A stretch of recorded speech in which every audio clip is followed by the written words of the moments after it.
hello good morning friends welcome to my channel Lalu blogger आज मैं आपनालोকৰ ওচৰলৈ এটা ৰেচিপি আনিছো ৰেচিপিটো হৈছে ভাতকেৰেলা আৰু আলুৰ সবজি ভাতকেৰেলা আৰু আলুৰ সবজি মইনো কেনেকৈ বনাইছো তাকে দেখুৱাব বিচাৰিছো আহকচোন আমি ভিডিওটো আৰম্ভ কৰো এয়া মই ভাতকেৰেলা লৈছো আৰু ইয়াত লৈছো মই দুটা আলু প্ৰথমতে মই ভাতকেৰেলাৰ এই ওপৰৰ যেটো অংশ আছে কাইটিয়া অংশ এই কাইটিয়া অংশখিনি প্ৰথমতে সফা কৰি লম আৰু তাৰ পিছত মই ধুই লম এয়া মুৰিতে আলু বাকলিখিনি গুছাই ললো লগতে ভাতকেৰেলাৰ এই ওপৰৰ যেটো কাইটিয়া অংশ এটো সফা কৰি ললো আৰু এটো মই এতিয়া কাটিং কৰিম কাটিং মই এটো দীঘলীয়াকে কৰিম আপোনালোকক দেখুৱাইছো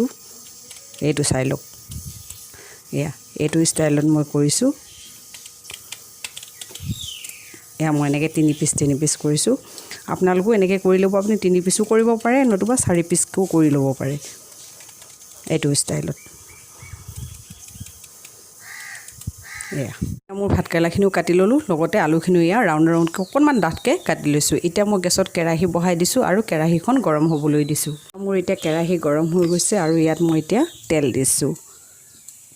তেলখিনি গৰম হৈ গৈছে আৰু এতিয়া মই ভাতকেৰেলা আৰু আলুখিনি ইয়াতে ফ্ৰাই কৰি লম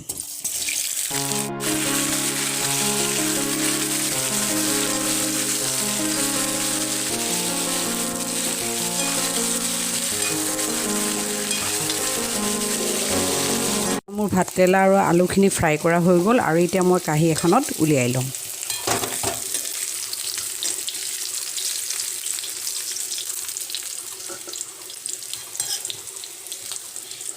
সেম কেৰাহীটোতে অকনমান আকৌ তেল দি লৈছো তেল প্ৰায় আকৌ 3 চামুচ মান দিছো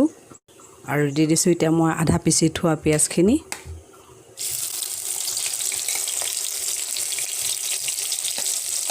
লগতে দিছো আদাৰ পেষ্ট আৰু দিছো নহৰুৰ পেষ্ট আৰু দুটা দিছো কেঁচা জলকীয়া এখিনি এতিয়া মই অকনমান ফ্ৰাই কৰি লম এয়া এতিয়া মোৰ আদা নহৰুখিনি অকনমান ভজা হৈ গৈছে ইয়াত দিছো জলকীয়া পাউডাৰ 1 চামুচ দিছো ধনিয়া পাউডাৰ নহৰু দিছো মই নিমখ আৰু আধা চামুচ দিছো হালধি পাউডাৰ এতিয়া এই মছলাখিনি অকনমান মই মিক্স কৰি লম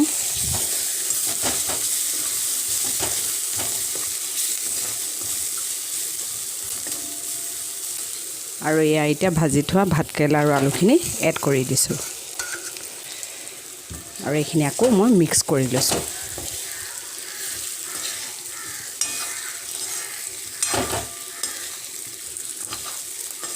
আৰু ইয়াত দি দিছো ইয়া কাশ্মীৰী ৰেড চিলি পাউডাৰ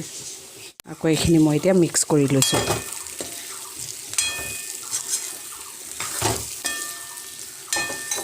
মছলাখিনি এড কৰা হৈ গ'ল আৰু এতিয়া ইয়াত দিম মই পানী মই আধা গ্লাস দিছো আপোনালোকো আধা গ্লাস মানে পানী দিব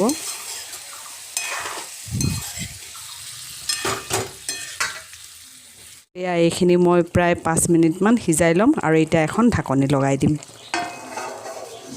মই এতিয়া দিছো গৰম মছলা এইখিনি প্ৰথমতে মই সিজাই ললো ভালকে তাৰপিছত এতিয়া গৰম মছলা দি দিছো গৰম মছলা অলপ দেৰিকৈ দিব লাগে তেতিয়াহে সেন্টটো থাকে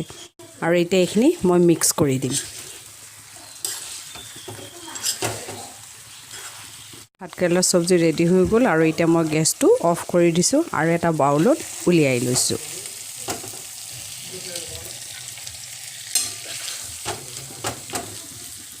ভাতকেৰেলা আৰু আলুৰ সবজি মই আপোনালোকক সাৰ্ভ কৰি দেখুৱাইছো আৰু ইয়াত মই এটা গাৰ্নিশ কৰিম ধনিয়া পাত